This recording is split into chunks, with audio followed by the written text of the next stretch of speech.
गुरुदेव महाराज की जय। पिछले प्रसंग में उमा जी के जन्म के बारे में चर्चा हुई थी।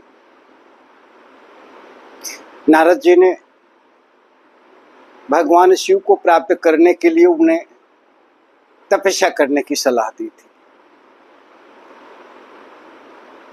उमा जी जब कुछ बड़ी हो जाती हैं तो एक दिन अपनी माँ को बताती हैं कि मैंने आज स्वप्न देखा माँ, एक सुंदर गौर वर्ण विप्र आकर के मुझे बताए कि पन्न चाहा पति प्राप्त करने के लिए तुम्हें तपस्या करना। नारद जी ने भी ऐसे ही कहा था कि भावे मेट सके त्रिपुरारी। यह एक बहुत विशेष महत्वपूर्ण जो बात है वो है तपस्या।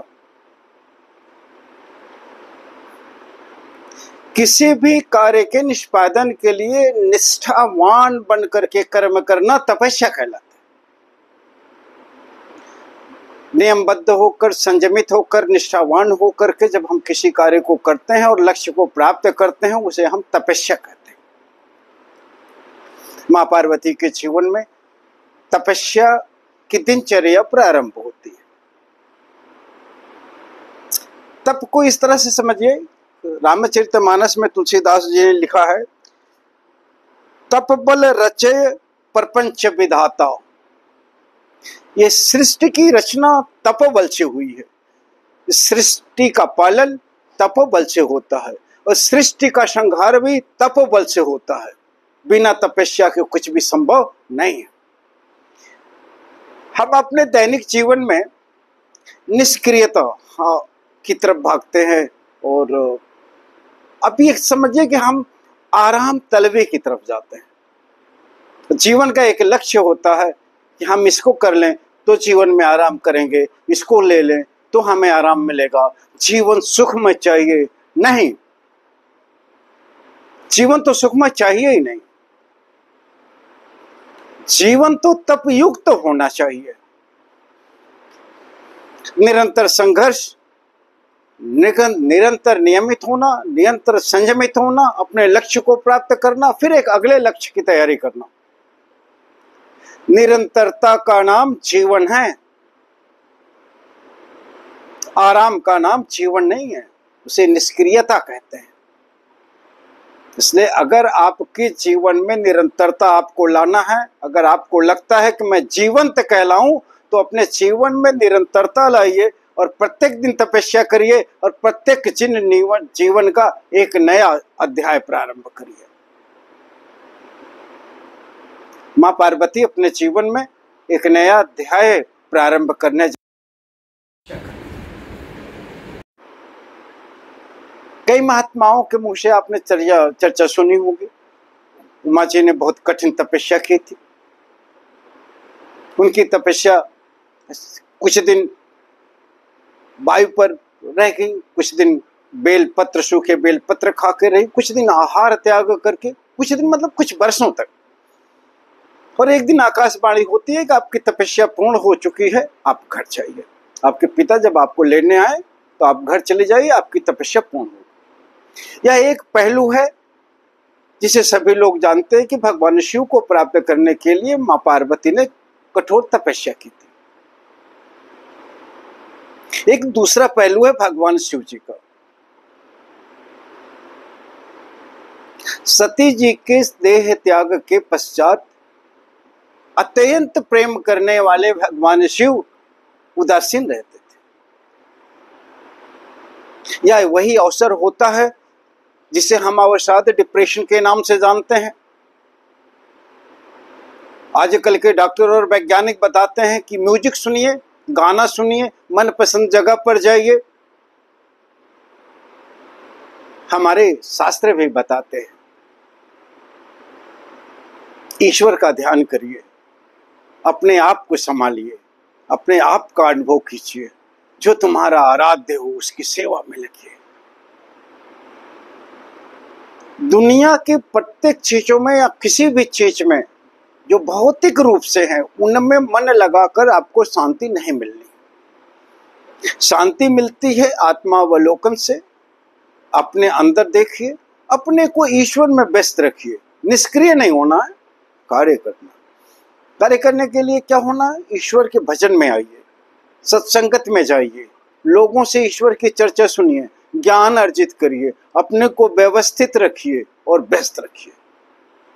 आपकी व्यस्तता या बिना व्यवस्थित हुए यदि है तो आप व्यस्त नहीं हैं, अव्यस्त हैं। व्यवस्थित होना जीवन का प्रथम लक्ष्य रखना चाहिए कि हम व्यवस्थित रहेंगे। शब्द प्रयोग होता है डिसिप्लिन्ड, अनुशासन। जो व्यक्ति व्यवस्थित है वो अनुशासित है।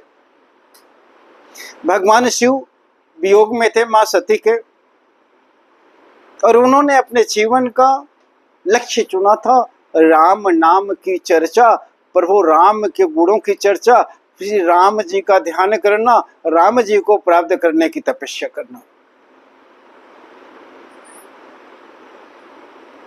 यह भेद कभी नहीं करना है कि भगवान शिव बड़े हैं कि भगवान श्री राम बड़े हैं। ये दोनों ही एक दूसरे के पूरक हैं। हमारा जीवन निरर्थक है, हम अपने जीवन में किसी के पूरक नहीं होते हैं।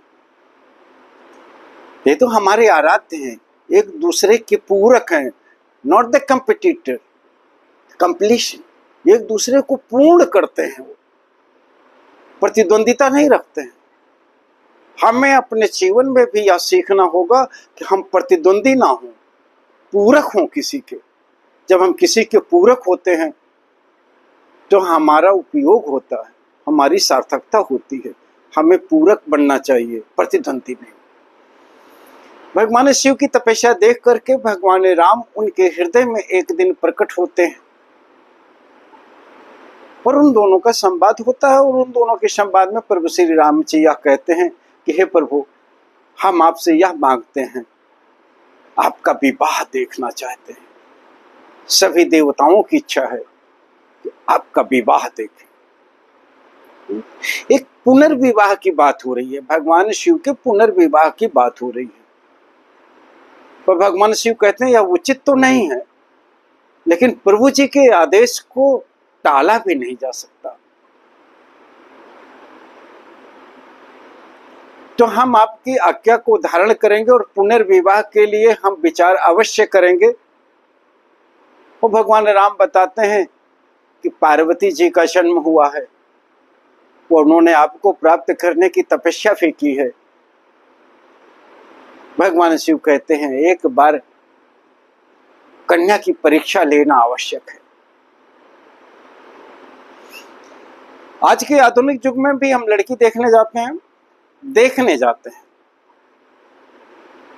भगवान शिव ने देखने की बात नहीं कही थी, परीक्षा लेने की बात कही थी। परीक्षा उनके गुणों की नहीं, उनको क्या आता है, खाना बनाना आता है कि नहीं, गाना गाना आता है कि नहीं, वाद्य यंत्र बजाना आता है कि नहीं, इसकी परीक्षा नहीं ली थी। परीक्षा तो ली जाती है स्नेह की। मेरे दोष या गुण जो भी हैं वह उन पर व्यक्त किए जाएं, इसके बावजूद अगर उनका स्नेह मेरे प्रति है तो विचार किया जा सकता है। जीवन के सबसे मूल्यवान चीज जो होती है वह है प्रेम। वो इसलिए नहीं कि आप मेरे जैसे हैं इसलिए हम प्रेम करते हैं। जब हम किसी से प्रेम करते हैं तो वह कैसा भी क्यों ना हो, वह मुझे अच्छा लगता है। प्रेम में तो त्रुटि है ही नहीं, प्रेम में तो दोष है ही नहीं। दोष देखने वाला व्यक्ति प्रेम कर ही नहीं सकता। लेकिन यह प्रेम है अद्भुत चीज, किसी को किसी से ही हो पाता है, वो होता नहीं है। ये प्राकृतिक है। प्रेम आकर्षण है, बिना किसी इच्छा के आकर्षण होना। आगे के प्रसंग में हम बताएंगे कि प्रेम को किस तरह से सप्तऋषियों ने मां पार्वती को परिभाषित किया, किस तरह से भगवान शिव के गुणों को दुर्गुण के रूप में कैसे दिखाया, उनकी शक्तियों को किस तरह से बताया कि जिससे मां पार्वती को विरक्ति पैदा हो।